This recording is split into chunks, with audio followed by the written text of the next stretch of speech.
Hi, எல்லோரும் ரொம்ப கேர்ஃபுல்லாக இருக்கணும். இப்போ ரீசெண்டாக இப்போ அதிகமாக எல்லாரோட வாட்ஸ்அப்பும் ஹேக் ஆகிட்டு இருக்குது. இப்போ எனக்கு தெரிஞ்ச ஒரு பர்சனோட வாட்ஸ்அப்பில் இருந்து இன்னொருத்தருக்கு மெசேஜ் போயிருக்கு. ஆக்சுவலி அவங்களுக்கு ஒரு மெசேஜ் வந்திருக்கு. அவங்களோட ஒரு நோன் பர்சன் அவங்களுக்கு வாட்ஸ்அப் த்ரூ மெசேஜ் அனுப்பியிருக்காங்க. லைக் என்னென்னா ஓடிபி அனுப்புங்க அப்படின்னு சொல்லிட்டு, அதுவும் க்ளோஸான பர்சன். ஸோ இவங்களும் தெரியாமல் ஓடிபி அனுப்பிட்டாங்க. அனுப்புனதுக்கப்புறம் இவங்களோட வாட்ஸ்அப் ஹேக் ஆகிருக்கு. அப்புறம் இவங்களோட வாட்ஸ்அப்பில் இருந்து இவங்க வாட்ஸ்அப் குரூப்பில் இருக்க மெம்பர்ஸுக்கு எல்லாமே மெசேஜ் அனுப்பி 10,000 போடுங்க, 20,000 போடுங்க அப்படின்னு சொல்லியிருக்காங்க. அட் த சேம் டைம் ஓடிபியும் கேட்டிருக்காங்க.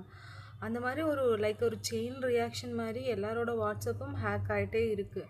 ஸோ தயவு செஞ்சு இந்த மாதிரி மெசேஜோ இல்லை இந்த மாதிரி ஒரு காலோ உங்களோட பர்சன் க்ளோஸான பர்சன்கிட்டேருந்து வந்தாலுமே மெசேஜ் வந்தால் உடனே அவங்களுக்கு கால் பண்ணி கேளுங்க.